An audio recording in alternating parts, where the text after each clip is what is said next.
எல்லாருக்கும் வணக்கம். இந்த ப்ரோ கபடி சீசனில் நம்ம தமிழ்நாடு பிளேயர்ஸ் எந்தெந்த டீமில் யார் யார் விளையாட போகிறாங்கன்னு பார்ப்போம். First ICF Sudhakar Patna Pirates டீமில் ரிட்டைன் பண்ணியிருக்காங்க. அதனால் அவரை மறுபடியும் பாட்னா ஜெர்சியில் பார்க்கலாம்.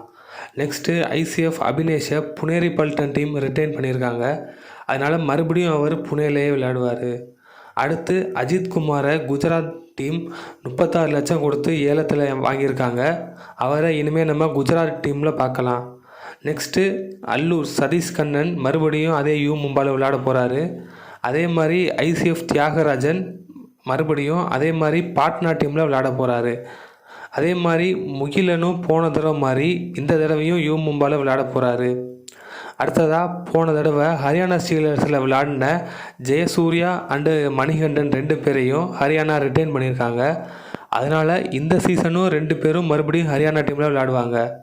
அடுத்ததாக customs team player Vishwanth Gujarat team ஏலத்தில் எடுத்திருக்காங்க. இனி அவர் குஜராத் டீமில் தான் விளையாட போகிறாரு.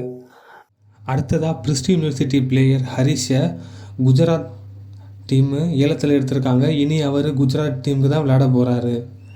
மறுபடியும் இன்னொரு பிரிஸ்ட் பிளேயரான ஸ்டூவர்ட்டை புனேரி பல்டன் டீம் ஏலத்தில் எடுத்திருக்காங்க. இனி அவரையும் நம்ம புனேரி பல்டன் டீமில் பார்க்கலாம். அடுத்ததாக சேலம் 7 லைன்ஸ் பிளேயர் முகேஷ் கண்ணனை மும்பா டீம் வாங்கியிருக்காங்க. அதாவது NYP கேட்டகரியில் எடுத்திருக்காங்க. இனி அவர் மும்பாவில் விளையாடுவார்.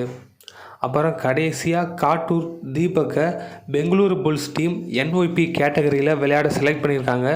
இனி அவரை பெங்களூரு புல்ஸ் டீமில் பார்க்கலாம். இந்த 13 பிளேயர்ஸ் தான் நம்ம தமிழ்நாட்டிலேருந்து செலக்ட் ஆகியிருக்காங்க.